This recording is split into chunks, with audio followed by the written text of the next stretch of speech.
আসসালামু আলাইকুম রহমতুল্লাহি ওবারাকাতুহু। কোরআন শিখার সহজ পাঠে সকলকে স্বাগত।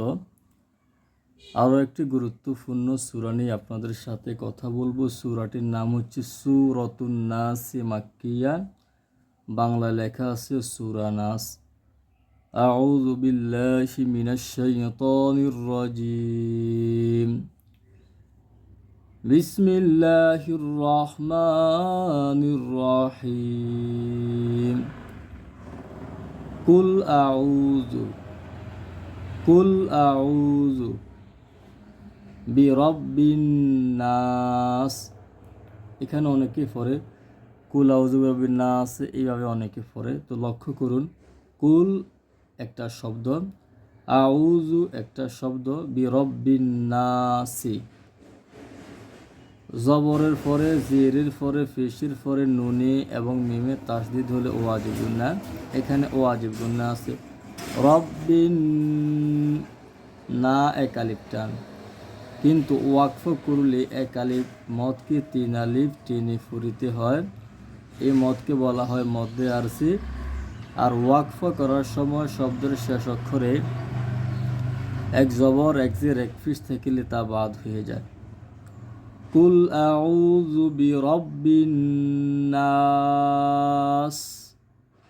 নাস এরকম মুখ থেকে একটু বাতাস বের হবে। 2 নম্বর আরেকটা লক্ষ্য করুন, মালিকিন নাস।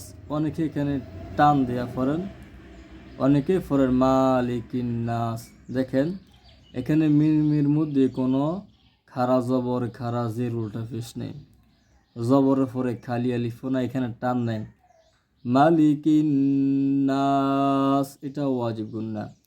মালিকিন নাস, ইলাহিন নাস। এই লামের মধ্যে এক আলিফ টান, দেখতে পাচ্ছেন খারা জবর আছে। ইলাহিন নাস, এখানেও কি আছে? ওয়াজিব গুন্না। মিন শাররিল, মিন ইকফার গুন্না, নুন সাকিনের পরে শিন হরফ এসেছে, এটা ইকফার গুন্না। মিন শাররিল ওয়াসওয়াসিল খান্নাস, সিল খান্নাস।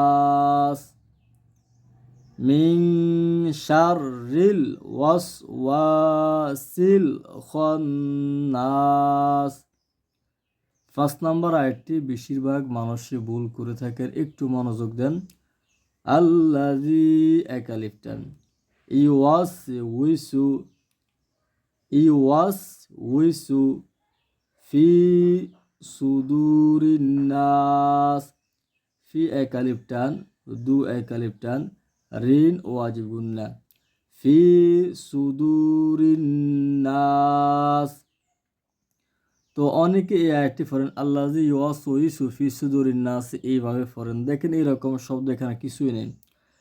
আল্লাযী এক আলিফ টান, আল্লাযী ইউওয়াসউইসু ফি সুদুরিন নাস মিনাল জিন্নাতি ওয়ান নাস। জিন ওয়াজিব গুন্না, জিন্নাতি, ওয়ান ওয়াজিব গুন্না। ওয়াকফ করলে এক আলিফ মদকে 3 আলিফ টেনে ফুরিতে হয়। মিনাল জিন্নাতি ওয়ান নাস। আশা করি সকলে বুঝতে পারছেন। এই পর্যন্ত আমি কোরআনুল কারিমের সূরা ফাতিহা সহ সূরা ফিল থেকে নাস 11টি সূরা আপনাদের সাথে শেয়ার করেছি, যে সূরাগুলো আমরা সকলে নামাজের মধ্যে কম অথবা বেশি পড়ে থাকি। তো যে সূরাগুলো দিয়ে আমরা নামাজ পড়ে থাকি, ওই সূরাগুলো যদি আমার শুদ্ধ না হয়, তাহলে আমার নামাজ আল্লাহর দরবারে কবুল হবে না।